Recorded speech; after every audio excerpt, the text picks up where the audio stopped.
Did you know that leaving the default settings on your wireless router is kind of like leaving it by the sidewalk for anyone to use? Someone with a little bit of experience can easily access your shared folders. Equipped with a network sniffer, usually a free download, he or she can see your internet traffic such as emails, web searches, and other sensitive information. This video aims to get you started on some basic network security practices. If you have more than one computer connected to the internet, then you most likely have a router. The router is the device that plugs into your modem and allows you to share your internet connection with multiple computers by routing network traffic to the correct computer or device. If you followed the instructions when setting up your router, you probably have decent settings.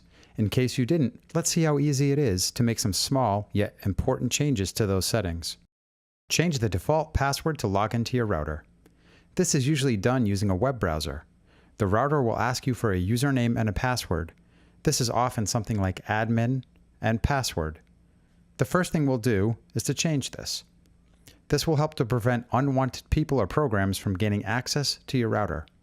As with any password, use something that is hard to guess. Since you probably won't be accessing your router very often, you might consider writing down your password and keeping it filed away.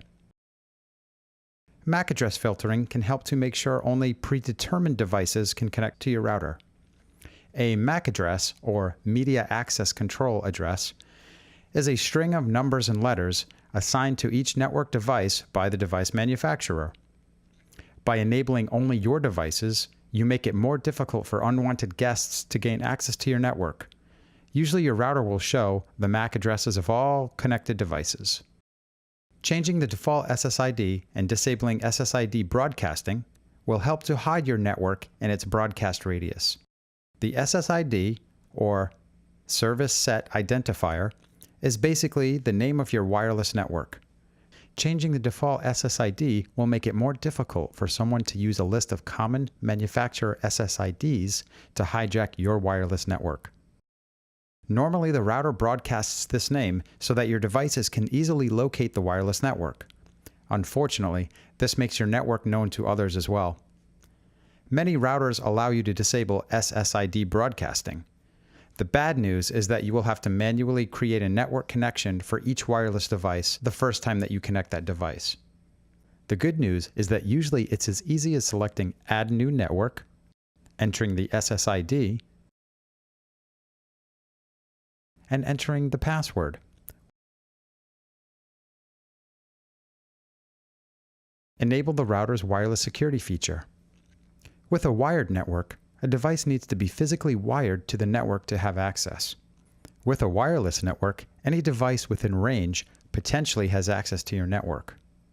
The wireless security feature on your router encrypts data transmissions among devices in your wireless network, making them private. Someone may be able to see the encrypted transmission, but without the encryption key, the data will appear as garbled nonsense. Currently, the strongest security mode available on common routers is WPA2, which stands for Wi-Fi Protected Access. It replaces WEP, or Wired Equivalent Privacy, found on older routers. If your router doesn't have WPA2 or WPA, you should at least enable WEP. You can also check with the manufacturer to see if there is an update for your router which may give it WPA2 security. Place your router in a central location in your house. The further away from the street you locate the wireless router, the weaker the signal will be for unwanted guests. The range of a typical home or small office router is about 150 to 300 feet. Turn off your router when not in use for extended periods of time. Not only will this save electricity, but it completely severs your connection to the outside world. Of course, there may be other security features found on some wireless routers, such as a built-in SPI firewall, but they go beyond the basic tips offered here.